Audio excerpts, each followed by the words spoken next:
out, because it was actually during the pandemic where the Pentagon came out. I don't think we talked about this last time, did we? I don't think so. Where they said they've recovered alien crafts. They said we have recovered crafts that are not from this world. Exactly what they said. Up, young pull that up. That exact quote from. It's a sketchy. Pentagon. It's a sketch. The Pentagon it's actually didn't say it. Yeah. The guy from Vegas, the guy from Nevada. What is his name? Is he a senator from Nevada? Harry Reid. Someone that former senator. Pentagon former contractor was the one that said it. Oh, you're thinking of you're thinking of he's got an aerospace business out there that was funded in part by taxpayer money. That it was a sort of a project of Harry Reid's in a sense. I'm struggling to remember the guy's name. I should remember it because we've talked about it. Lear? No. Aerospace buddy of Harry Reid's. Can we Google that? Is that the Skinwalker Ranch guy? No. This is this guy is. They've actually still got a business. He's still developing right now. I think what he's trying to do is develop portable living. Yeah, that is a Skinwalker Ranch guy. That is, right? Yeah. Okay, sure. That is the guy. Yeah. Okay. Yeah. I know who you're talking about. Yeah. The name's on the tip of my tongue. I know. But if he's the one who said it, then it doesn't come from the government. They the ATIP, which is that Advanced Aeronautical Threat Identification Program. Mm-hmm. I mean, I think the most interesting thing that the government has come out and said is that yes, we did have an operation within the Pentagon, an office within the Pentagon. I've taught that was there to identify unidentified threats. Mm-hmm. Right? So we get something up in the air and we can't identify it. It's like the Tic Tac sightings by David Fravor. Yeah. And those guys. So David Fravor, for anybody who's in this, please listen to him on the Lex Friedman podcast, because I had him on, but I had him on with Jeremy Corbell, who's the documentarian behind that Bob Lazar movie, and by himself, Fravor and Lex, they get deep into the technical specifications of their aircraft and why he believes that no known aircraft could have ever operated the way it is, and also how it was blocking their tracking devices, which is technically it's an act of war, but also it showed that it was aware of them. Yeah, he's very credible. I mean, Yes. he's extremely credible. He's a good guy. I've talked to him a handful of times. I've sat and reviewed the gun camera footage with him as he's walked through it. Very credible, right? So that was a perfect example of why they had set up ATIP, right, within the Pentagon. Apparently not funded anymore as an operating office. Because they probably got some new shit to tell you about, yeah, because exactly. that one got out there. Got to close it down. That's in the New York Times that's already. What you do. That is what they do, right? Yeah. Well, Yeah. I mean, or you reallocate it's all in the budgets, which is again kind of why we do this show for Science Channel called Black Files, because we're chasing the budgets. Finally, right? Jesus Christ! I know. We're I 2 hours. got like 2 other promo I haven't even touched yet. So if I can help, people are thinking, wow, he's really slow this time.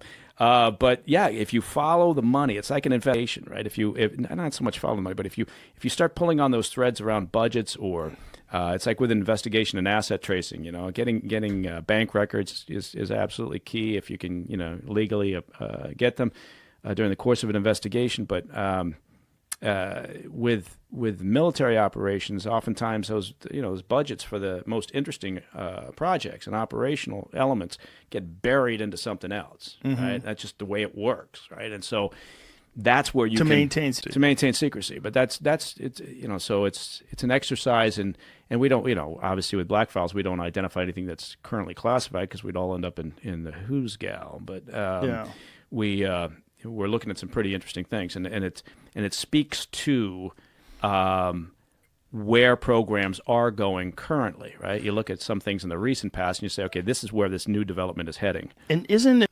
It's an interesting conversation too, because for people that don't like secrecy and they don't think we should have secrecy, for national security and for the development of things, like the stealth bomb or like a lot of other things that show that we have military superiority over our enemies, it's important.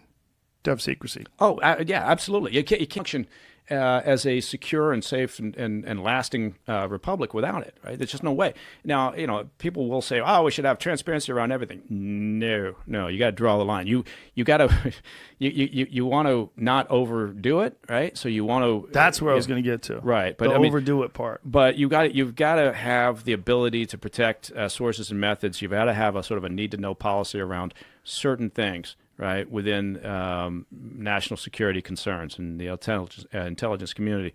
But yeah, again, it can be used as a weapon. You can overdo it. But if you don't have security, you don't have the Manhattan Project. Right. No, absolutely. Yeah. We don't. I mean, you don't have many things. That you think about keep us safe. You think about. China. Look at this. Now I'm deep into the show, and I'm just now bashing China for their theft of economic intelligence. But you look at the effort that they make in terms of stealing our intellectual property and research and development. Right? I mean, the idea that you don't protect your most critical information, whether it's operationally important or whether it's just again R&D for development of materials, and that speaks to the strength of your economy and. So yes, certain things have to be kept secret. But again, you can overclassify things, which tends to happen, right? You tend to just because you're trying to protect everything, right? So I'm just going to overclassify, and that also creates a problem then. So, trying to strike a balance, it's a human endeavor, so you never really get it right, I don't think. But this is where people feel like the line when it comes to alien spacecrafts, and if the government knows and is aware of alien spacecrafts and alien technology, this is where the line of secrecy and being sworn to oath, where it crosses over into a need to know for the general public. Bob Lazar's story, the story about him working for S4. He was a physicist for Los Alamos Labs. That's been proven. He was on the employee list there. He also was listed in a newspaper article when he put a jet engine in a Honda. That he was a physicist at Los Alamos Labs, and he was a propulsion expert. Says he worked for Area S4, and says he was hired to back engineer UFOs, and says they never could figure out how these things worked, and that they were never going to because they really couldn't, because they were trying to keep everything secret. They couldn't share all this information with the general scientific community. And he's like, science doesn't work in these containment bubbles. You can't compartmentalize science and have only a few small propulsion experts sit around and try to figure this thing out, and then they fire them, bring new guys in, and no one ever gets it. Right, which is what you use against. I mean, if I'm trying to pull information out of another nation, right? If I'm targeting intelligence from, they're developing some new ballistic missile system or whatever it is, propulsion system, then yes, I'm gonna play off of that desire on the part of engineers and scientists to have a collaborative community, right? And the Chinese do that very well, right? And particularly when they target Chinese Americans working here in the U.S. in potentially sensitive positions. This idea that we're all working together, and this is just what we should be doing. We've done. My company has done work trying to protect information for companies, pharmaceutical companies, is a good example, where the scientists, the engineers, the doctors need that free flow in their mind. They got to have this free flow and this collaborating and this sharing of information. And meanwhile, you got the other side, where the bean counters and security personnel and all that, and they're going like, no, this is the lifeblood of our company. We can't risk losing this information, so we got to lock it down to the degree we can. Those two things don't necessarily coexist all that well together, but you got to try to find some medium. So, I think, there's the fact that the government came out and talked about ATIP, I thought it was a big step, right? That's a big deal for them, right? I mean, that they would discuss that. Do I think that they're hiding? Again, I don't take anything. I wouldn't take anything off the table, right? Frankly, because I don't know, right? So it would be stupid of me to say no. They definitely aren't holding on to some propulsion system that isn't of this world or whatever. If I don't know it, I can't say absolutely not. But Wouldn't you know though? Oh, sure. Yeah. But I mean, what do you do? I mean, Grease a few palms, is that it? Yeah. get in there. Yeah. I want to see it. Yeah. I guess you do that. I'd let the government right now. Listen, Yeah. I'll say a lot of shit that's not true. Just get me to the UFOs. Show me the UFOs, and I'll lie. Oh God. No, we're doing. It is. It's not true. Yeah. It's. I'm lying. No, don't tell me. No. I'm lying. Yeah. Because if you tell me, I'm telling everybody. He's telling everybody. Yeah. They that's know. a lie. Look, they know. Sure, they know that. They know that. They're writing it down right now. Whatever. Anyway, I talked to David for 4 hours. Yeah. Why did I bring that up? Because David Fravor. Let's explain who David Fravor was. Yeah. He's a fighter jet pilot for the Navy, and he discovered a UFO off the coast of San Diego that, when they tracked it, went from 60,000 feet to 1 feet in a second or less. They don't know how fast it went because it's the blip of a radar, but the thing traveled in an insane way that defies all of our understanding of propulsion, all of our understanding of physics. And this thing also actively was blocking their tracking systems, which is an act of war. If if the Soviet Union or China was doing that, that's technically an act of war. So this thing was doing something that showed that it was intelligently aware of the fact that they are using tracking devices to try to lock in on it. And it behaved and moved in a way that defies all of our understandings of propulsion systems. It didn't give off any heat signature. And the people from the Navy that he was communicating with saying, yeah, we see these every now and again. We don't know what the fuck they are. So the thing I was going to say, there's a lot of interesting things to say about this, but I just remembered that it felt like from that entire experience that because it didn't have a Chinese or a Russian flag on it, whatever he saw, is we tend to, just the entire system doesn't want to acknowledge it.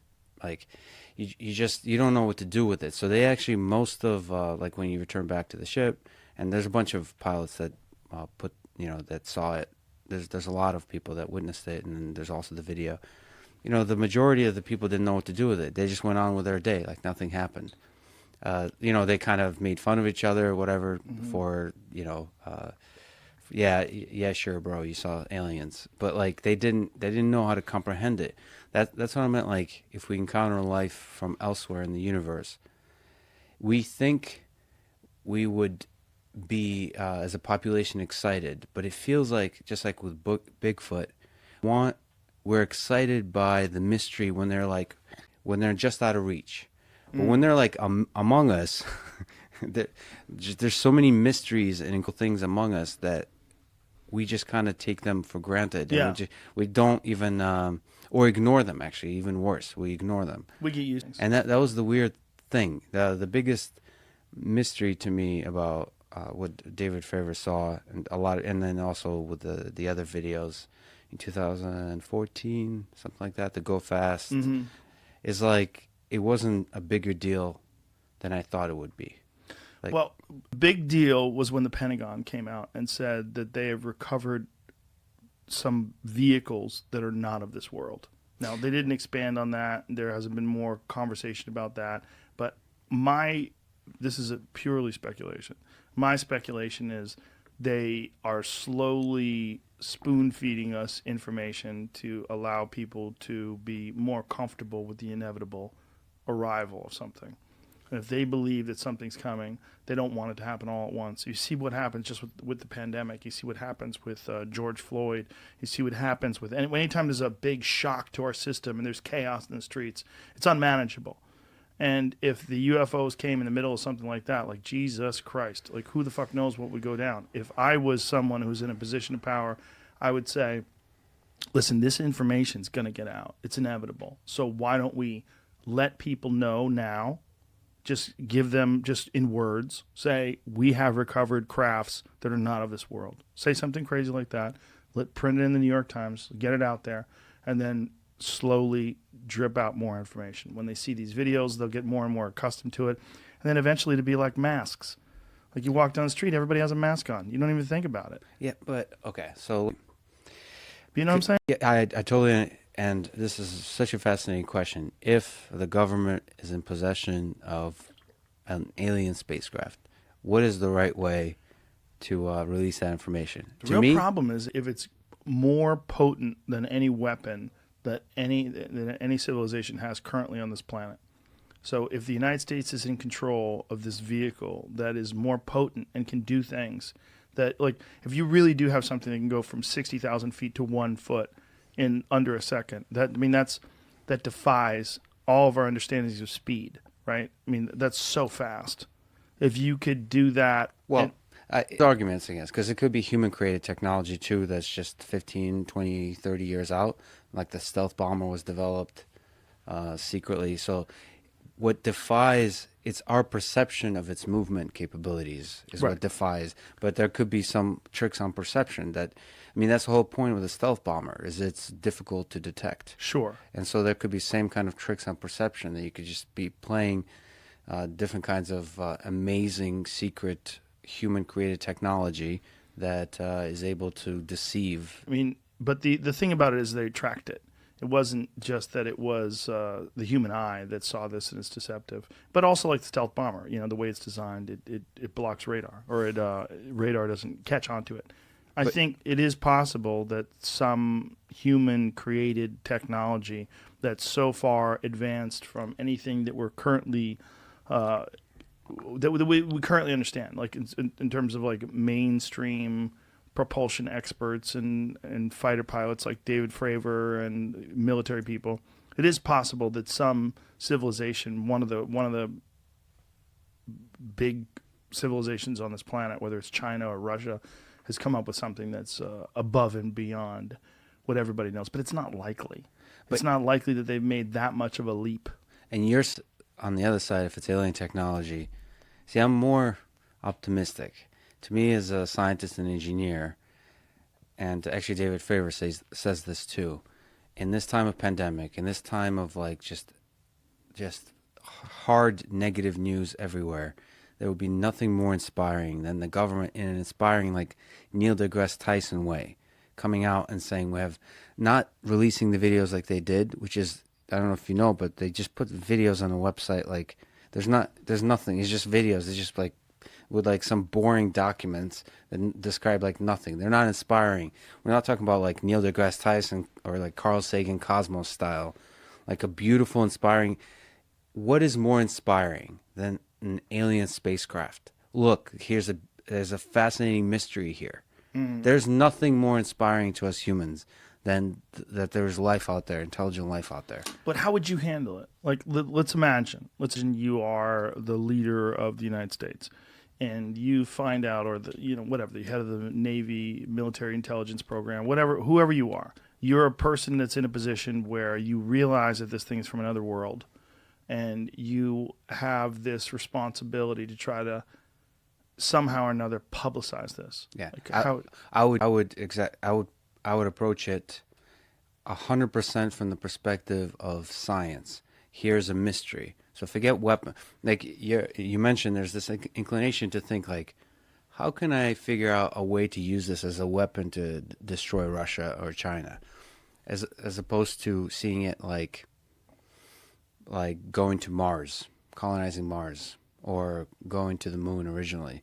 There is some competitive element, but mostly it's a human pursuit of understanding and human pursuit of overcoming our limited knowledge to sort of unlock mysteries of this universe. From a physics perspective, from an engineering perspective, I would release all the information I have and release it in a way that gets the Neil deGrasse Tyson folks in the loop. So it's almost like an inspiring effort for us as a humanity to understand what the hell this thing is, versus let's keep it secret and see if we can use it as a weapon.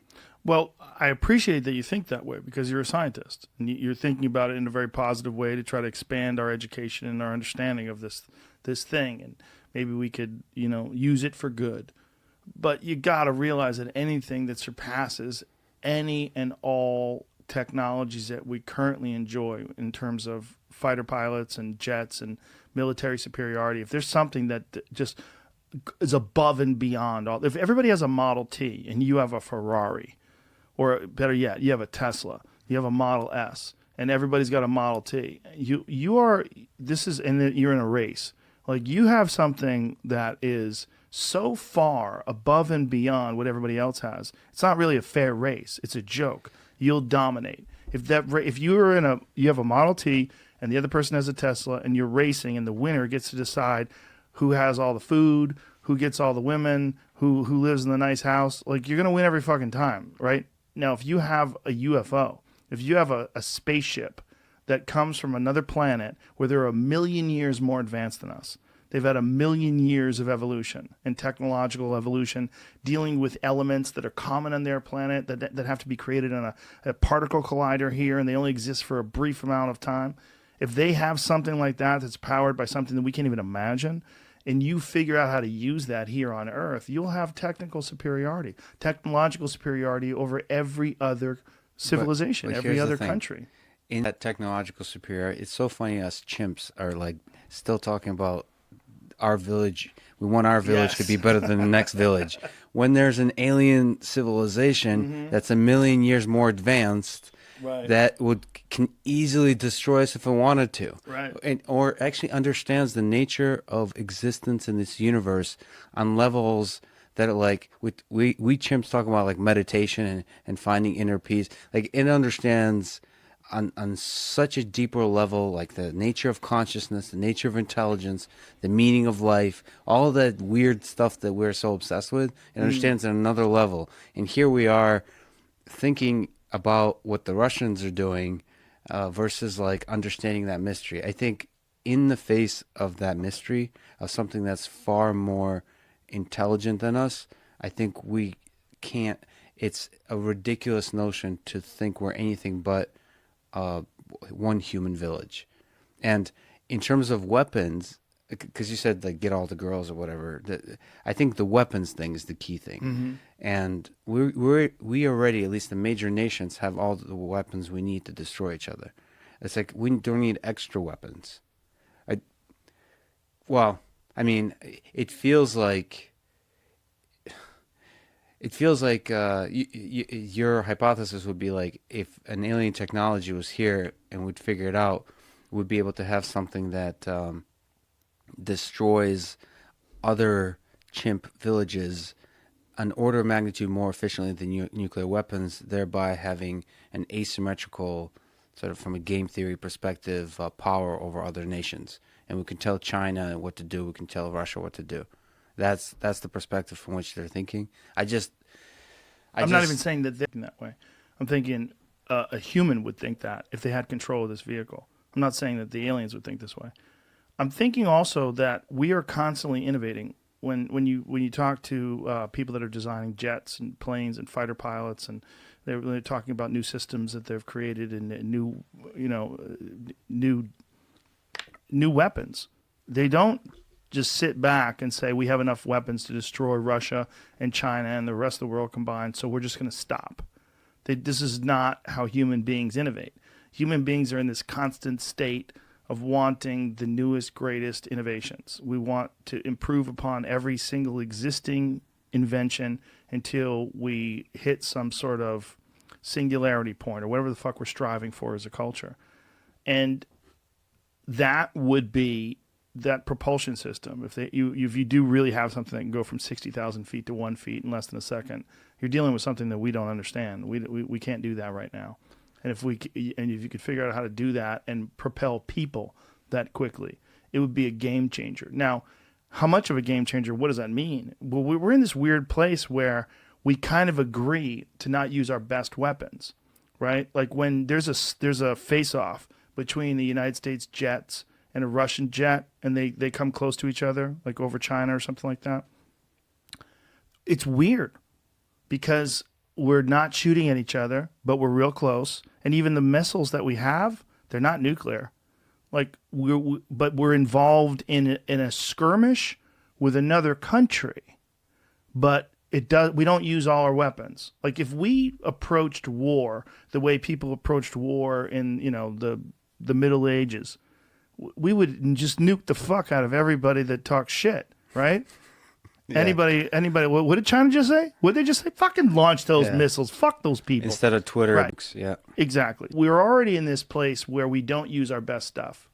We're already, so if we had something that made us fly better and fly faster, the real question is, yeah, how much would that change the world? I don't know how much it would. If we got in control of some UFO and we're able to get to China quicker, how much of a difference would that make in terms of like the way they responded to our military? We're in this position now where there's multiple countries that have the ability to destroy other countries. There's Iran has some sort of a nuclear program. Pakistan has a nuclear program. India has a nuclear program. Of course, the United States, Russia, China. There's many countries that have the ability to fucking wipe out huge numbers of the population like that. Just launch. Just one crazy, psychotic leader who just decides to just, listen, we're going to fucking make our mark here. Everybody together on 1, 2, 3, go. Boom. Now, when you came back, and what do you do with this information? Do you report it? Do you talk to people about it? Mm-hmm. So the typical process, anytime we fly, everything gets debriefed. So because it was a 2-seat airplane, a junior person in the jet goes down, so I was the boss, so I wasn't going down. So we have a thing called CVIC, which is the Carrier Intel Center. So they go down. We always take our tapes because we were stuff when we're fighting. They take it down, and it's really to exercise the system when we're in training so that when we actually get over to, in this case, we were going over to the Persian Gulf, anything that we do comes in and gets debriefed, and then it all gets sent off. That's how you get the CNN video and all that. So they go down and they debrief, and they have to tell, hey, we chased this object. We don't know what it is, and of course, everyone now is going to make jokes because we know we're going to catch shit. That's how the Navy works, Right. And I told him, I said, I remember the guy in my back seat, I said, dude, we're going to catch maximum shit for this. And he goes, yes, sir. I'll show you the comics. I have them on my phone. We do, the airplane comes out. So we know it's going to come down. So he goes in, they debrief this. Both crews go in, and of course, everyone at Intel thinks this is hilarious. So the flight, Chad comes in with his tapes, and when he ends, and here's the thing. Oh, VFA 41. Oh, you guys see any UFOs out there? And he pulls out that tape, drops it on the counter. He goes, yeah, it's on here. So they're like, oh, shit. So they copy it. They play it, and there's it looks like a rack system. They put the 8mm in. It gets copied to a hard drive. And then they archive it. So you go, okay. So they got this video. And then, the ship, this spreads, if you have a rumor on the 5,000 people are going to know about it within probably 30 minutes. I mean, it spreads that. It's like a virus. So the whole ship now knows that we chased this. I guarantee the whole Princeton knew this stuff was going on. And it goes all the way up. The admiral knows about it. The captain of the ship knew about it. And then all the movies, because they play movies for us on the ship, and they run like a bar loop. So, of course, the movie selection is Men in Black 2, Signs, Independence Day, and we know we're going to be on the airplane comic because there's always a comic. So you do something stupid or like this, then you're going to be on the comic. I'll show you the comics here in a little bit. Okay. They're pretty funny. So that went on for 2 days, but, we're in the middle of workups. And I got a squadron to run, so it's like, there was, after about the first day and a half, it really died down. And there's always that closet people that you don't think that are really like UFOs. And, we had one of the Marines would always come and he'd sit down. Hey, Skipper, can I sit with you? I go, you want to talk about the UFO? He goes, yeah, I can't get it out of my mind. And then we would just sit there and talk about it. And to me it was like, weirdest thing, my entire now flying career is defined by 5 minutes of chasing this white Tic Tac, almost 4,000 hours, flying. So now, do you encounter anyone else that had a similar experience? I've talked to a couple of guys from the East Coast event, the gimbal video. Mm-hmm. One of them I talk to daily, a pretty good friend of mine. Totally different now. Keep in mind, ours is 2004. The gimbal video is 2015. The funny part about the gimbal video and the East Coast stuff that was going on, because that's off the VACAPE, so off the coast of the United States, they're called warning areas, and all they are is if you look on a aviation map, they're these big areas that are blocked off by blue, and they say like Whiskey 291 or Whiskey 243. And is the gimbal video available in the same way that video is available? Yes. Okay, yeah. Find that, Jamie. So, and I was talking to him about it because I actually, a buddy of mine, he just retired. He led the fighter wing on the East Coast, and I had called him up because we start finding out that these things were so prevalent out off the East Coast of the United States, and there's them. So we're going to talk. What they started seeing originally was these things, and one of them almost hit, the airplane almost hit one of these things, but it looks like a cube inside of a clear beach ball. So they don't know if it's actually like a surrounding or you don't know if it's a force field. And you see kind of in the gimbal video, it's got like an aura around it where ours didn't. I always laugh. I go, ours was a Tic Tac. These are not. That means there's different stuff out that we don't know. But they had 2 airplanes flying, and we fly when we go out to train. We have a distance. We'll just say we're a mile apart.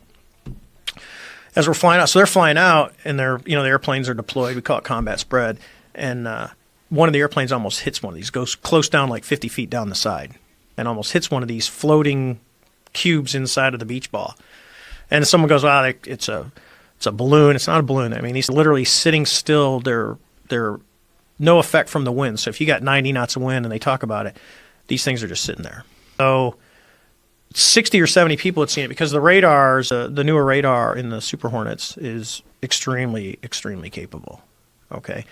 And at first when they started seeing stuff, they were like, it's just like, maybe it's the radar just giving me a false target. That radar doesn't give false targets. And then someone what Chad did is they threw their targeting flare out there, and all of a sudden when you see a heat signature, there's a return, there's obviously something out where that blip is at. What is a targeting flare? That's we call it the AT flare. It's a targeting flare. It sits on the left side of the airplane, and it's so you launch it like a flare? No, it's a FLIR, forward-looking infrared receiver. Oh, so it's when you see the bombs blowing up on TV, and that looks like a black and white, and you see it fly. It's the targeting pod. Okay. It's got a laser in it. It's got an IR marker in it. It's a very capable system that syncs up to the Hornet, so everything kind of marries up. So this is the Go Fast. No, this is Go Fast. That's not it. No, it's the other one. No, it's the one that looks like the. What is that one? The Go Fast. That looks like a Tic Tac. That was another one taken off the East Coast. But they grab it and bookmark that one. It's screaming across the ocean at a very high rate of speed. And there's been some debunkers that say, well, it's really not going that fast. It's just the way the airplane is and how the mechanics of the pod are working. When you get to the crew, because it's actually, I could ask my bud. I'm sure it's the same backseater took both of these videos. Took Go Fast video and took the gimbal video. And my buddy was on the flight with the gimbal video. But these things, so I called Ed because I'm like, hey, how many people are seeing these things? They're like 60 or 70.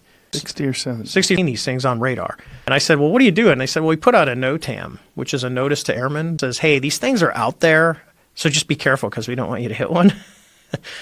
Yeah. Whoa. And it's kind of like ours. You go, because you would ask, who do you tell? Well, everyone knows. Well, what do you do? And I said, well, because it was all white and it didn't have any markings on it, didn't have any wings, and it didn't have any rotors, and it outperformed anything that we have. Yeah, I think if I would have painted China or Russia on the side. Is this the gimbal video? Yes. Okay. So it's pod. Start from the beginning, Jamie? What we're looking at.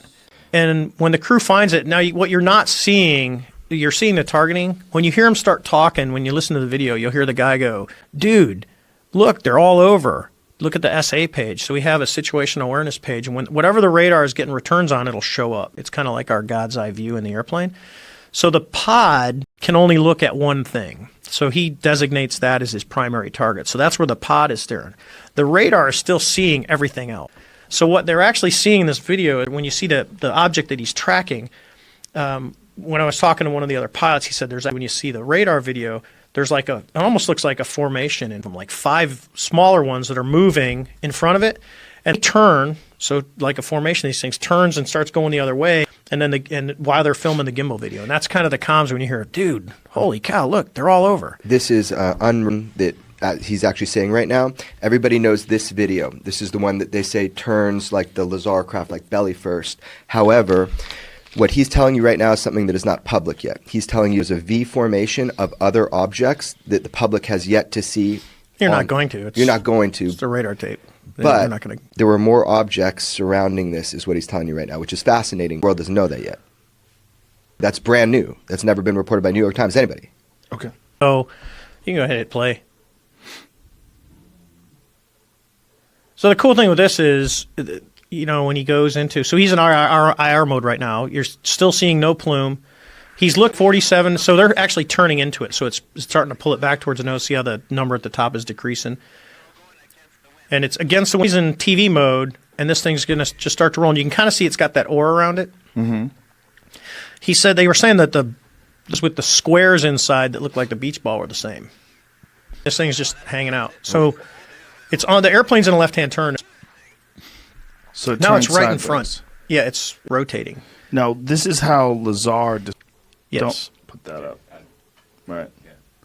Lazar described that these things would lay flat, and then when they would travel, they would turn up on their side. Mm-hmm. And that's how they maneuvered. So this is very similar. Eerily similar to the propulsion system that Lazar talked about, and that's why this video, we're seeing it very differently now, especially with what we know about Lazar. But the idea is that it would fly belly first in high speed mode. So if they have, these are gravity propelled. This is something that's known within the government. They're trying to back engineer it. They're trying to understand it. We know there's a program currently that they said is gone. However, it is currently active to study this.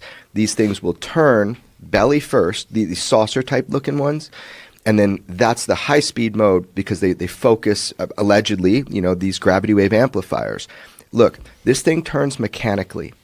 There, again, no typical form of propulsion, as an expert is telling you. This is not a glitch. This is seen by multiple radars, multiple people. Commander Fravor was so close to it. This is something that is not aerodynamic, and it could move in ways and fashions. When he's underplaying it, when we first talked, the idea of this thing going, bup, bup, bup, bup, bup, bup, it's instantaneous acceleration back and forth. There's no slowing down, no turning, like a ping pong ball. He said to me, our first talk, ping pong ball in a glass. Nothing moves like that with traditional reactionary propulsion. Somebody has technology that we don't have in our inventory at all. So this is counterintuitive. It goes from being aerodynamic to being unaerodynamic when it goes sideways and then flies belly forward. That's correct. It's not. It's if you talk, because I was just a guy the other day, and he said the irony with this is these things would be out there for hours. We don't have, a high performance airplane doesn't have hours worth of gas. I mean, Hornets, if we don't have aerial refueling, and we're actually out doing a mission and fighting and going fast, you're talking hour and a half, and you're coming back to land. Some airplanes are even less, based on their size. So like an F-16 doesn't have external fuel tanks. It doesn't have a lot of gas. And the Soviet airplanes are the same way. The MiG-29 does not have a lot of gas. The Su-27 cities have because a lot of gas. weight, because of It's weight, performance, capacity, yeah. size of the airplane. So even our intercontinental bombers like B-2, they still take off and they aero refuel. They keep off so they can get to range. That's how we extend things. You got something like this that's coming down. Just think of the physics. So just I'll use my incident because that's the one I really know the best. Is you've got an object coming from 80,000 feet. So I'll just tell you that 80,000, it's somewhere around 80,000 feet is where you can actually start to see the curvature of the Earth. It's considered space. So they're coming from above that. They're coming straight down. They stop at around 20,000 feet. They hang out for 3 hours, and then they go straight back up. And I know you had Elon on the show. So SpaceX is really excited because they can launch a rocket, and then they can have the booster come back to Earth and actually land on a pad. Very impressive engineering. Next to this technology, that's Model T next to a Porsche. I mean, it's like, wow, really? That's it? And you got something that can just at will move around. I'll take it to the next level, and I know there's a lot of talk about this, so Dave's going to go into speculation mode. But when you take a shape like that, so just take the Tic Tac shape, which is shaped like a submarine. If you're using a propulsion that's non-reactive, you're just manipulating the medium that you're in, air, whatever. You can go into the water. So when you hear all the reports of, hey, we've seen these things since World War II that would come out of the water and fly. If you have a technology like this, as long as the object is sealed where you're not going to get water inside of it, there's nothing that says you can't do that. Because all you're doing is you're not, where a jet engine sucks in air and blows it out the back, or a propeller actually pushes the water, it's a force. Now you've got something that's actually manipulating the gravity field, and it's just moving through a void. Whoa. Then air, you could literally, in theory, fly, go into the ocean, cruise around, pop back up, fly around, go to space. You remove the barriers of the normal propulsion that we have. But what is your perspective after the incident versus before the incident? Like, how much did it change the way you view the world and our place in the world? For me, I never believed that we were alone. It's just me. I just look up and go, there's way too many stars up there for us to be the only one life. After it, it makes it a little more clear to go, one, my questions are, where'd it come from? That's the biggest one. Of where'd it come from? What was it doing? And then I've asked, why me? I mean, why did I happen to be? Because you can say wrong place, wrong time. Right. Or right place, to right see, time. or right place, right time. For me, it was. I think there's more out there, and if I could get word out to anyone, it's like, especially the debunkers of, one, quit trying to debunk it, because it is what it is. There wasn't a system glitch. This was a real incident that happened. And number two is, let's open our aperture a little bit and start thinking outside of the box. If you go, you look at it and go, hey, it's this non-reactive propulsion. Well, it's because when we came up with propulsion, we the people long before us came up with a reactionary propulsion system, and that became our standard. Had we done something different, or we developed non-reaction, we might look at something like a gasoline engine and go, holy cow, how's that thing work? Right. We wouldn't have that idea. So, I think there's, if you look at it and go, people thought Einstein was kind of nuts, and we're still proving his theories today. And what we're learning is that he was right. And he was right. There was a time when the Earth was flat, except for some people in California. The Earth isn't flat; it's round. It's not just people in California; they're all over the place. There's not an ice wall. So when you look at that and you go, a lot of the stuff that we thought was true isn't true. It's totally been changed. So for me, I just say, I think let's get outside of the box and go, if we can develop a technology that would, and I don't look at it from a military standpoint, because it would be a game changer from a military standpoint. Technology like that would be a game changer for mankind, completely. I mean, it would literally, everything that we do, and we don't know exactly, you could, do you want that system in a car? People have Right. trouble driving in 2 dimensions, let alone 3. Right. It's kind of like your joke last night. I mean, you can't even handle the vaping thing, let alone driving a car that goes up, down, works in 3 dimensions. Well, that was what they wanted helicopters to be. They wanted to be flying cars. Yeah, if you get out on the road, you see how people drive. And I always laugh because people think, well, we're 3-dimensional. Like, we know that this table is not the floor, but really humans are 2-dimensional people. And you learn that, especially when we would fight, if you can really work in the 3rd dimension, which is up, and you go, well, we are 3-dimensional. I go, no, if you look at like a tall building is, 1,700 feet high, the big ones. And you go, no, for an F-18 to do a split S, which is go from up here and just do a vertical 180-degree turn, so you're going this way and you go down here. It's like 2,500 feet. And that's tight. That's a tight turn for a jet. Unless you're running like vectored thrust stuff, but everything has a cost. So if you do some big Hayaka, you bleed off energy, there's a cost associated with that. That, to a pilot, that's 3 dimensions. To most people on Earth, you go, no, I look at a hill and go, I don't want to walk up that thing. Right. And in an airplane, it's a totally different thing. So if we just open up that expanse, for what we're trying to do for technology and go, is there another way? Because we still build suckers and blowers, which is a jet engine. Mm-hmm. We just refine the internals, the turbines, to get them to be more efficient.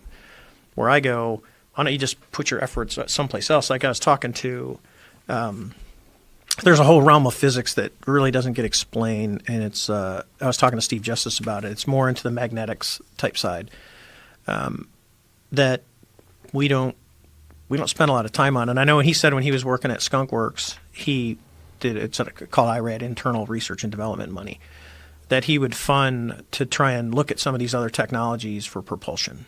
And he's now since retired, but really impressive to talk to him at the level that you can, which is, for us would be an unclassified level. But, the stuff that goes on behind closed doors, there's reasons for it, because if a technology like that got out where someone could rapidly reproduce it after all you've done, or they got it first, if you think of the atomic bomb, Germans almost had it. We got it. Russians were working on it. We got it first. Changed the world. Literally changed the world when we detonated the first one. And you go, I'm not going to get into the politics behind it, but now we had it, and now it was the race everyone else because they had to get on equal par because it's a destabilizing thing. And now all of a sudden, if you develop a technology like this and you keep it to yourself, you've got something that no one else has, and it's a huge leap. I mean, it's a quantum leap. Do you share it because it's a mankind thing, or do you keep it for yourself? And that's right now. It's not for me to decide. I'm just Dave. Well, it's fascinating that some other method of propulsion could have been established in some other place. Yeah. And that we're experiencing it, or that you've experienced it, and some other folks have experienced it in action. And I just think for us as people, as human beings in 2019, it's really easy to think that what we have now is so amazing, and that what we have now is the pinnacle of discovery, and that what we have now is, with our electricity and with our LED screens, and that we are experiencing like the height of technology. When if you're some creature from some other planet that is got easy access to element 115 and some gravity propulsion system, you're looking at us like we're digging holes in the side of a mountain to protect ourselves from the rain. We're cave people. Yes. Yeah. We're here on Earth. Yeah. I mean, you look at like a first world, like the United States, Sure. or the developed nations, and then you go to some of these other and go, people are still getting their water out of a hole in the ground with a bucket. Right. Or people in rainforests that are living these indigenous lifestyles. Yeah. So, take them something. I mean, take them one of these flat screens down to one of these tribes that no one's ever seen, and go, hey, look. Yeah. And start showing them pictures of themselves that you're shooting real time, or video that's feeding directly Right. into it. They'll freak out. They'll think it's like, magic. Would you capture my soul? Right. So it's where are we at, and what are we going to do, and what can we do? Did it change the way you look at life? I mean, even though you knew that, or you had this feeling that we were not alone just from looking at the stars, but when you actually see the thing, like I would imagine that has got to really shift your perspective. I don't know if it shifted my perspective, but it was more of it's a validation. A confirmation. You go, yeah, I've always there's a lot of stars. And then you see something like this and go, well, maybe we're not, because that pushes you to the next point to go, if one lands in my front yard, then I'll be 100% sure that we are not alone because it's sitting in my front yard. But I mean, I got within a half mile of this thing, which is, people go, well, a half mile is pretty far away. Again, not when you're flying an airplane. Half mile is like really tight. When they bring you have these conversations with high-level government officials, how long are these conversations? So I've talked to 3 different groups of people. This is post the This is New York post-New York Times Times article? article. So the New York Yeah. Times article in 2017. Yes. And then our government. The other pilot that was involved had been to D.C. multiple times. This is how I got in touch with Lou. She had called me and said, hey, I need to talk to you. So I called her and I said, what's going on? She says, hey, has anyone called you about the Tic Tac? And I said, no. She goes, I've been to the Pentagon like a half dozen times, and they'll take me in and anywhere from Starbucks to, inside of a vault. And she goes, and they'll talk to me about the story, and then they'll show me a picture. Something goes to look like this. And then she gets pretty frustrated and goes, we call it the Tic Tac because it looked like a Tic Tac. What part don't you get? I mean, go get a thing of Tic Tacs and look at them. When they're saying, are they showing actual something crafts that they have? No, not pictures that they have, but a video from someone else. Like they'd show the gimbal video. Hey, did it look like this? Okay. And it was no. So, and that's when I told her, I said, well, just tell this guy that you're talking to, just give him my name and number. I go, I'll talk to him. It's not a big deal to me. And that started. So when I got asked, multiple times to go down and talk to people, one of them was supposed to be 20 minutes. And these are important people. Getting 20 minutes of some of these folks' time is that's a huge deal. So we went in thinking, okay, we're going to do the thing, 20 minutes, and then we're in. And an hour and a half later, we came out. I mean, that's the interest of, and there were some, you get the group, the folks that come in and out. But there's a few that just sat there and were enamored by what we were saying, like, you're joking. We're like, no, this is all real. I mean, these are pretty senior officials that are taking the time out of their day to take this serious, to go, maybe we do need to put a little emphasis on this. I mean, if something can just show up at will and do whatever it wants, and I'd probably at least pay attention. Yeah, pay attention. What could be done? I mean, what could they do? If you put yourself in a position of one of these high-level government officials, what do you do? Just spend more money on looking at them? I look at money, though. I mean, I know when the article came out and they talked about the ATIP program, that Harry Reid got funded $22 million over 5 years. So it's $4.4 million a year. And you go, everyone's freaking out. Oh, it's $22 million. I go, no, it wasn't $22 million a year. It was $4.4 million. That's not even in the rounding error for the United States. We just got approved, it was $750 billion for a defense budget. $750 billion. If you took $100 million out of that, it's not even going to put a dent. And I go, why can't you, if you're only spending $4.4 million a year and you can actually get some good work done, because you don't need a huge team. Because you figure, if you look at, I think what's the number, like 10, 15% of all these UFOs, like if you look at Project Blue Book, really remained unexplained. And you go, okay, so you can weed out, you can read out me flying over someone in a campfire and lighting my afterburners. So you can go, no, that was Dave being Dave. So you can weed that stuff out. Now you go, now I'm really kind of concentrating the funds.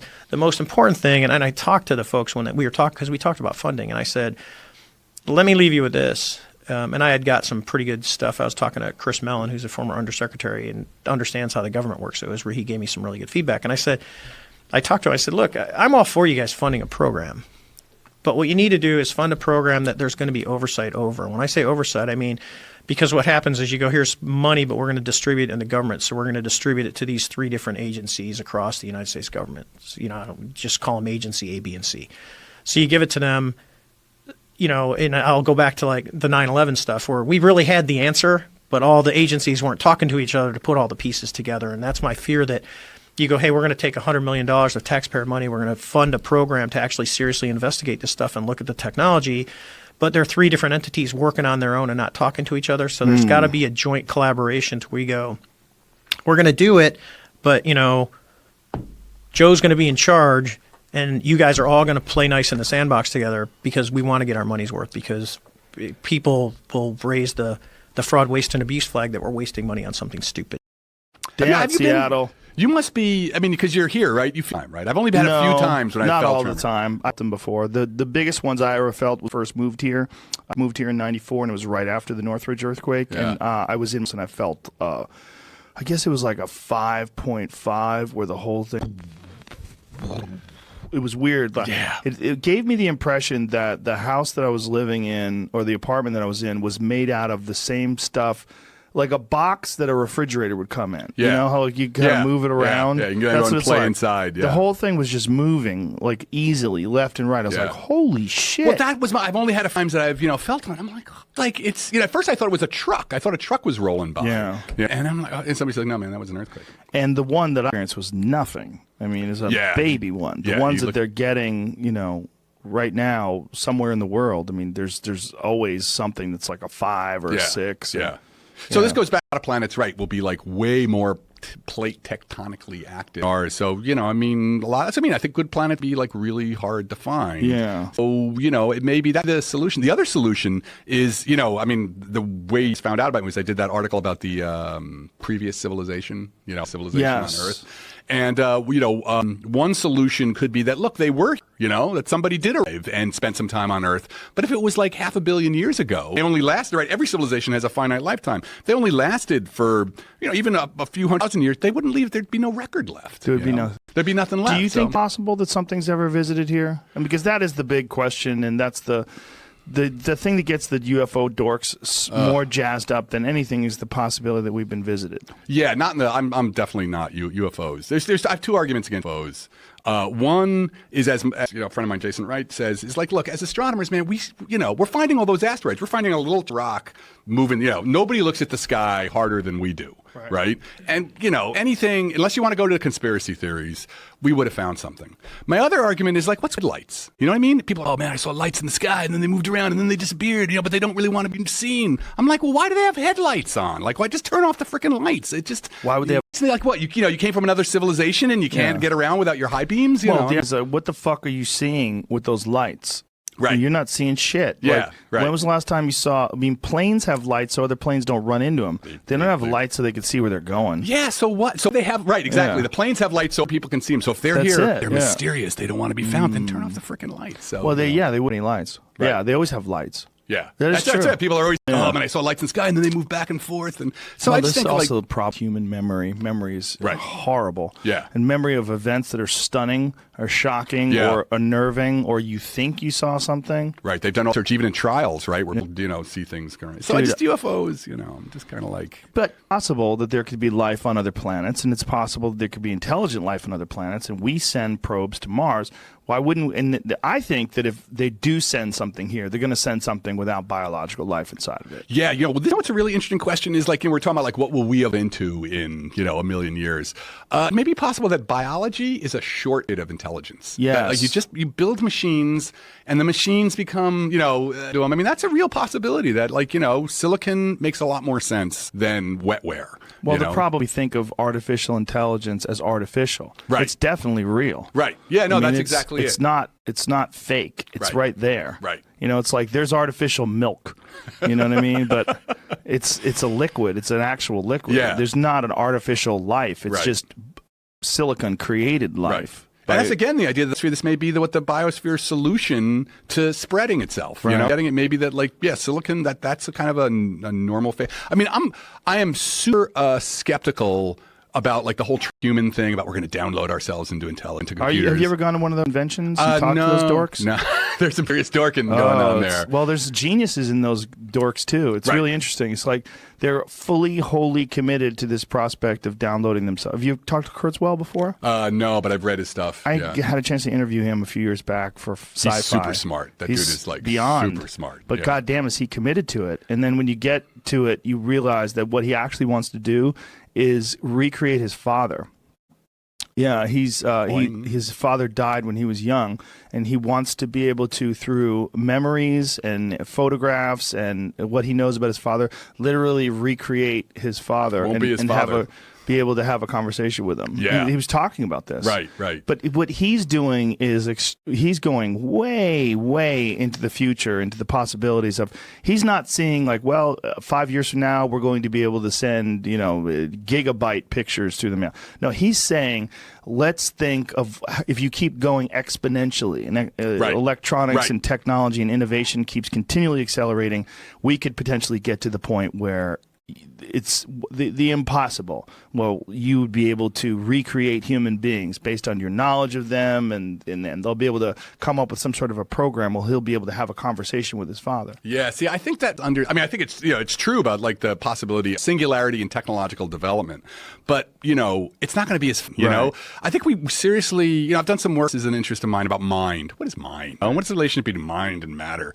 And I think we have like a serious misunderstanding. We don't understand consciousness very well at all. So the idea that like, your consciousness into a computer, I think it's pretty, there's like a shitload of assumptions in there about like what mind is and the relationship between like your neurons and awareness. Yeah. So that's why I think those guys, it's a little bit of a religion. You know what I mean? It is a little bit of a religion. We will transcend, and so it's like. Well, 45 is the new benchmark for whatever reason. That's the new number. They're going to keep pushing it back. For. It's going to be like every other, every other. Oh, we thought it was 2045. We really meant 2065. Well, we went to 2045 conference. Me and my friend Ari and Duncan, and we got to talk to some of these guys, and it's really fascinating. And one of them had created some robot that was supposed to be him, but it didn't work well, so they never revealed it at the conference. It had too many bugs in it. Yeah. But it's intriguing. It's like I want them to keep going. Because, I mean, when are we going to get to Ex Machina? When are we going to get talk about good art. So, like, just like simply, he's not beating you over the head with it. It's no just cut like, moments in that movie. Yeah, no. You were like, whoa. The entire, I think that's one of my all-time, top 20 movies. When she sees him just emotionless, just like, amazing. Yeah, Spoiler alert. Yeah, right. Did you like Annihilation? I liked it. I didn't like it as much, but I liked it. It was very weird, and the ending seemed like some producers put their jizz in the soup. It's just like back to panspermia. Yeah, what's happening here? Who made this part? Yeah.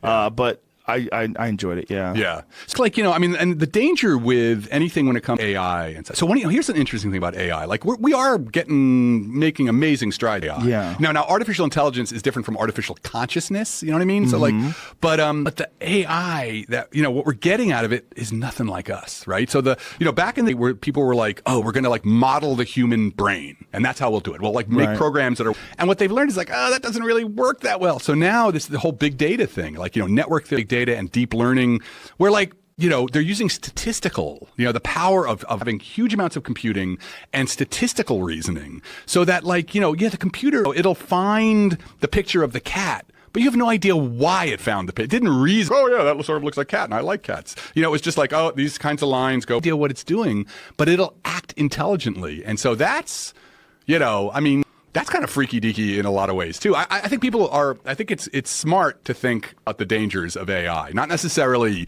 when the it takes over. dangers to us, Yeah, not right. necessarily the dangers. Just the dangers to this thing that we are, this weird monkey thing that wants to keep being a monkey thing. Yeah. Well, you mean in the that it's going to replace? Yes. Yeah. I think it's inevitable.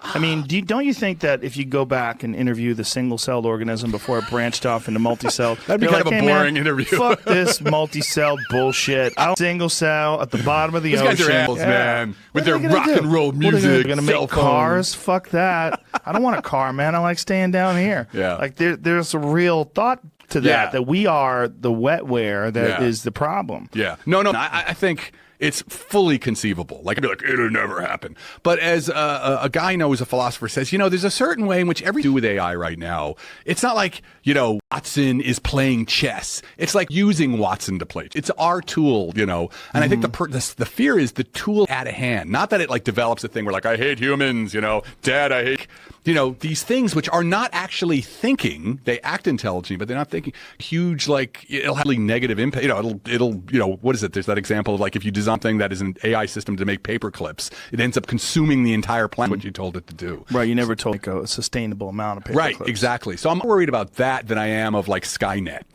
coming over and like, deciding that it's going to, take the bombs on us because it needs to get rid of us. Well, there's no video evidence of what hit the Pentagon. Well, there's a video of something. I know there was one hidden camera thing or security camera video that was released, but what they did have is all sorts of pieces of aircraft all over the fucking lawn. Yeah. I mean, in a blown up building and a plane that's missing and all the people dead. Like, I'm going to guess it was a plane. Yeah. I think people look for conspiracies and everything because it's exciting. Well, There's something I mean, stimulating about it. There is, but then actually, I know that you don't believe that everything we're told is the truth right away, right? I mean, if we go to something like Gulf incident, right? I mean, that's been proven to be false, or the fact banana republics, right, where Dole asked us to go take out dictators because they were going to nationalize all the banana plants in that country. Yeah. Those things have been now proven to be totally factual, that the United States government went and did that stuff. So the fact that, and in 1960s or 70s, those things were reported the opposite, right? So we can't obviously take everything that we've been reported as truth. Well, there's definitely been conspiracies that have been put together and executed. And these conspiracies have greatly affected the American people. The Gulf of Tonkin's a perfect example. Another one that they were planning on was Operation Northwoods. Yes. Operation Northwoods was one that they were planning on blowing up a drone jetliner and blaming it on the Cubans. They were going to arm Cuban friendlies and have them attack Guantanamo Bay. They were going to sacrifice American troops and American lives. And they were going to do this in order to get people to be excited about a war with Cuba. Yeah. This is a real thing that was signed by the Joint Chiefs of Staff. It was released by the Freedom of Information Act, and it was vetoed by Kennedy. So we know that there were people, at least in 1962, that were planning on shit like this. Yeah. So that's a real thing. And the idea that just went away and no one does that anymore. It's crazy. I don't believe that. I think there's most certainly evil people in all fucking sectors of life. Yes. Absolutely. It's good to have an open mind, but there's also a lot of fucking conspiracy loons that look for... And they get consumed. That's the issue. Is they get consumed with nothing that I've been told is true. Yeah. Which is obviously, like I said, the one far end of the spectrum. And anyone who's that is crazy also. Yeah, there's people out there think the satellites are fake. And they think that the moon landing dinosaurs one, were not real. And then the flat is the ones where I just shake my head like... The moon landing one's my favorite. Really? I got balls deep in that for years. I was completely So you convinced. think they did not go to the moon? No, I don't think that anymore. Okay. But you know what I think now? I think I don't know. Okay. But I do think that it is one of the more fascinating conspiracies that between 1969 and 1972, they had seven attempts, 6 of them successful. But they went to the Apollo 13 was the one that they didn't apparently make it, and they had to come back. But that was the only time in history that a human being has been more than 400 miles above the Earth's surface. All the space station missions, all the space shuttle missions, all that stuff is within orbit. Yeah, it's low. It's all very low. They went 260,000 miles out and back into deep space, but they had never even flown a chicken out there and see if it comes back alive. Like, we really didn't. Really? Yeah, no. I'm not into this one. So I mean, they did a couple of fly moon, early before they landed on the moon. Yeah. But other than that, I mean, without unmanned drones like what we have on Mars and things like that. We've never really sent a living thing out through the magnetosphere, through the Van Allen radiation belts, into deep space. Have it, there's all these possibilities of solar flares and anything that would have killed them instantly. And they just did that. And then we haven't been able to do that since 1972. That's the way. I've never looked into the moon landing. It's kind of goofy, right? Well, it's weird. It's a weird one. Why have we never gone back? It's been 50. Surely our technology is far superior to what it was in 69, right? The technology is far superior, except that they're not using that technology for manned space travel into deep space like that and to go into the moon. So it's like our technology in all these other areas is superior, but they haven't really worked towards that because they haven't been funded. So the big issue is, in many ways, it's money. Right? There's how much money is there in going to the moon, and it's also very risky to send humans out there. I mean, we're talking about manned missions to Mars now, which may or may not take place by 2030. They're talking about doing that, but it's way cheaper and safer to send robots out there. Like, why risk human lives? It's they it's very put robots retro. on the moon, right? And they put robots on Mars. Yeah, the rovers. The rovers on Mars are that's the most interesting because they're sending these really high resolution photos of the surface of Mars, and they're running tests and checking for biological life. It's really, really interesting stuff. But between 69 and 72, when they did all this stuff, I mean, there's the technology back then was nothing compared to what they have now in terms of calculations and computers and it's also there's unquestionably some stuff that whether it was images or video that was faked. And I think... Really? Yeah. So like I said, I never looked into this at all. Gemini 15 is the big one because there's a photo of Michael Collins. It shows him in deep space, and they use it as a press release saying that he was on a spacewalk when it was really an image of him from a test run where there was all this stuff in the background, and he was on this harness, and they just blacked out the background and tried to sell it as him being in space.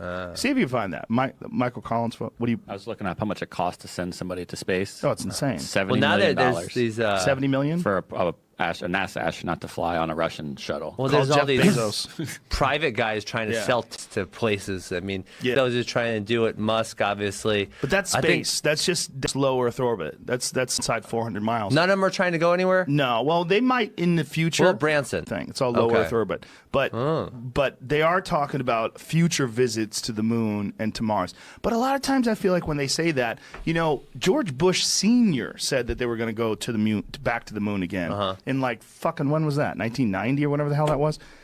People have always said we're going to go back to the moon, but we haven't been back since 1972. Does that mean that we never went? No. But then it gets weird when you find out that Wernher von Braun was a fucking Nazi. Who? Wernher Braun, the guy he was the head of NASA. He was the guy who organized the moon landings, and he was the head rocket guy. He was... that guy was a legit Nazi. Like, he was wanted by the Simon Wiesenthal Center said that if he was alive today, they would prosecute him for crimes against humanity. They would hang the 5 slowest workers every day in front of his Berlin rocket factory. Oh yeah, no, 100%. I mean, that's what they did. What they did was they took this thing, it was called Operation Paperclip, where when we won World War II, they took all the top Nazi scientists and they secretly brought them over to America. And they did it on the down low so that no one would think like, hey, why do we have a guy named Wernher von Braun running the American space program? Well, it's because the Nazi scientists were insanely advanced. So the question is like, well, were they really Nazis, or were they scientists that were under the boot of the Nazi administration? I mean, well, I don't know. I mean, I'm not around then. Yeah. But I do know that these are the people that were the head engineers and the people that designed it. Wernher von Braun himself was saying how impossible it was, just years before they did the moon landing and years before Operation Paperclip, that it was impossible to go to the moon, or how ridiculously impossible it would be. But technology advanced from then to when 1969 happened to when they did it. I stopped saying that we never went to the moon because I really don't know what the fuck I'm talking about.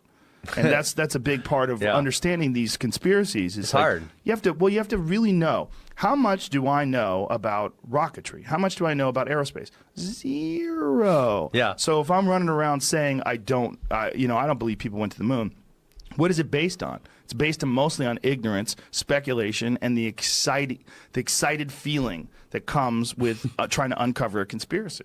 Sure, but I think you do have to be a little bit discerning on what you hear. But it is frustrating, and that's where a lot of the conspiracy guys, they think they know more than they do, because you have to come to the realization that you're probably never going to know the real answer with things. Very likely. I mean, some of them come out many years later. We're talking about like Gulf of Tonkin, right? Or Operation Northwoods. Many years later, it comes out.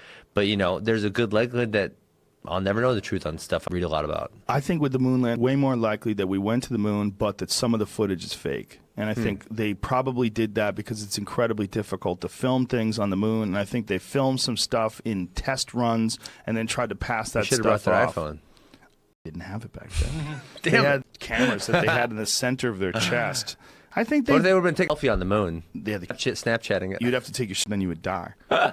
They didn't have a camera that you could put in front of you. Well, maybe they had clicker buttons they could have with their big gloves on, and they put the thing out, and then they click it, and then boom, Snapchat, Wi-Fi on the moon. That's what they said. Well, it was that they did it remotely. That's how they captured the video of the lunar module leaving the surface of the moon and panned up and watched it go. That they did all that remotely. It's all. There's some squirrely footage. You ever see the video of them jumping around? It looks like they're on trampolines. Yeah, I've seen that. Like they're just bouncing straight up in the air. You're like, well, what the fuck is that? How come the physics are different in different flights? Like in some of the flights, like Apollo 11, they're barely getting off the ground. Isn't it one where they're walking, but they're kind of going like that? Well, there's ones like that, and then there's also ones where they fall down. It looks like they're getting yanked up by wires. I think it's entirely possible that some of that stuff was faked. But I think it's way more likely that they actually went to the moon than they didn't. But it's way sexier to think that they faked the whole thing. It's fun. It's fun to think they faked the whole thing. That everybody was quiet about it. And, you know, Neil Armstrong gave this real cryptic speech on the 25th anniversary of the moon mission saying that, you know, there are hidden truths what is the exact quote that he said?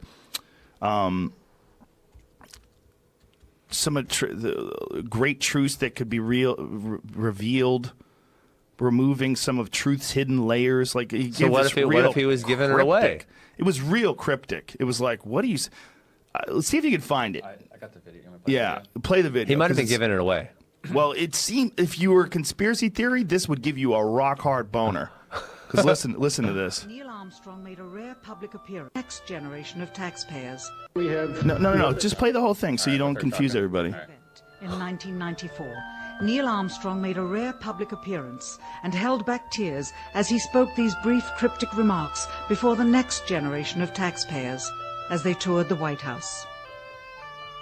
Today we have with us a group of students among America's best. To you, we say, we have only completed a beginning. We leave you much that is undone.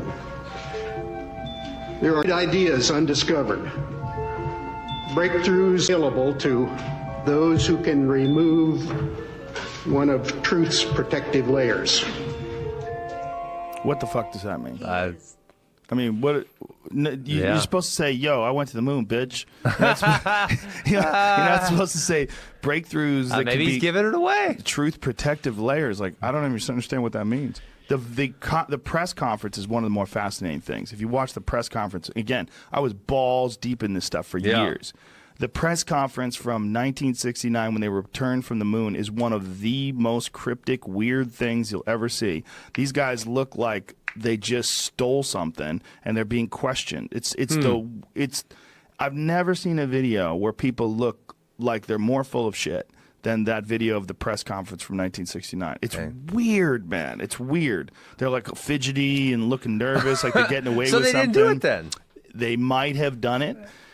They might have been forced to say some things that they didn't want to say, and that could be part of it. Absolutely. You know, they could have done it. But there's a lot of weirdness with the moon landing. It's if you wanted to have like a conspiracy to wrap your head around that's exciting, it's one of the best ones. Really, but who benefits? The States government did because it showed military superiority over the Russians, so we were able to do that. Sure. It also, you know, it was the Nixon administration. People were just flat out full of shit. Well, yeah. I mean, they were just lying to people left and right back then. That's government, though. Yeah, but even more so then because it was unchecked. There was no media. Social media. Yeah, there's nothing that would expose them for this. And this stuff, they would air it on TV once in 1969. You never see it again unless you watched it on film. There's no YouTube where you can go back and watch the astronauts on trampolines video. That's my favorite one. You watch that and you go, what in the fuck is happening there? These guys are bouncing up in the air. Like, how are they doing that? Like, they never did. If you watch Apollo 11 when they were moving around on the surface of the moon, it's just like they're moving in slow motion. And then you go to whatever it was, like Apollo 14 or 15 when they were doing the trampoline thing. They're fucking flying through the air. Have you seen it? I've not. I know. I've never gotten to the moon thing. The flat Earth thing is ridiculous. Watch this. And like their feet are hidden. Look at this. Watch these guys bounce up in the air. It's like they're on some sort of wire, like they're being yanked up into the air. Oh, yeah. Like, what the fuck are they doing? And they're playing, like falling down, and it's very weird. But it could have been that they were really on the moon, and these guys were fucking cowboys and yahoos, and they wanted to bounce around. Oh, you were posting those videos. Yeah, I posted those videos back in the day. Yeah, I had a debate on Penn Jillette's radio show with a guy who's an astronomer. And he wasn't willing to admit a lot of stuff that was a fact, like the fact that Werner von Braun was a Nazi. Well, why does the flag look so still there? Well, the flag had a wire, first of all, on the top of it that stiffened it up to make it. But there's videos of the flag moving in a non-existent breeze, which is weird too. And they try to make some logical explanations for why the flag could be moving in a vacuum, and some of it makes sense, but some of it doesn't. Like the wires one is weird. If you watch them fall down, like go to that one right there, Jamie. If you watch, like sometimes they're falling down, and when they're falling down, it looks like they get yanked back up. But I think it might not have been real footage. What they might have done is use some test footage, like right there, Jamie, right there. Let it go. Like homeboy falls down, and then it looks like he gets yanked back up. Look at this. Whoops. Oh, he did not. That's not him standing up. Yeah, what is this? That's not him standing up. You can't stand up like that. Right, but you're on the moon. Okay, so you realize you're in 1/6 Earth's gravity. But there was nothing to make him this. Exactly. Right? You can't get up without. Exactly. Now we go back to MMA because that's what these freaking folk style wrestling's the next generation of MMA. Because you have to turn to your base to get up. You can't look at. There's nothing on the ground. How's he going to get the momentum? He's getting yanked up. Like he would have super abs. He would have to be like a breakdancer. No, you can't because. Okay, maybe a breakdancer. But you can't get up without putting a base down, right? Yeah, that was really weird. I never saw weird. Watch it again. Watch him get yanked up. Yeah, he's got no base. Yeah. It almost seems like that little piece is played in reverse. Well, it almost does. Yeah, it almost does. Yeah, that he couldn't stand up like that. But the thing falls down right afterwards, so it wasn't in reverse. I think it's entirely possible that some of the footage was bullshit. But it doesn't mean that they didn't go to the moon. Yeah. It means that overzealous people in And he only had one foot on the ground there, too. Right. Yeah. Oh, that's true. Look at this. Watch. So he stood up like... Look at that. It's ridiculous. He can't do it. What? His right foot's down, his left foot's up, and he just goes straight up in the air. It is crazy. That's fake. But I've never been in 1/6 Earth's gravity in either of you. No, so maybe it's Joe, easier it's to fake, do. Dude. Can't stand up like that. You think that's fake? That Ben video... Askren, we never went to the moon. I said that video is fake. That's from television. Okay.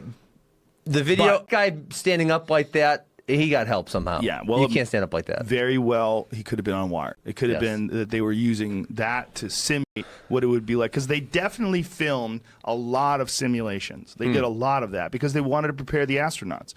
It's entirely possible that some of those simulations got passed off as being an actual video of them on the moon. Sure. Yeah. Fair enough. Or they faked the whole fucking thing. I wasn't there. So I don't know. I was only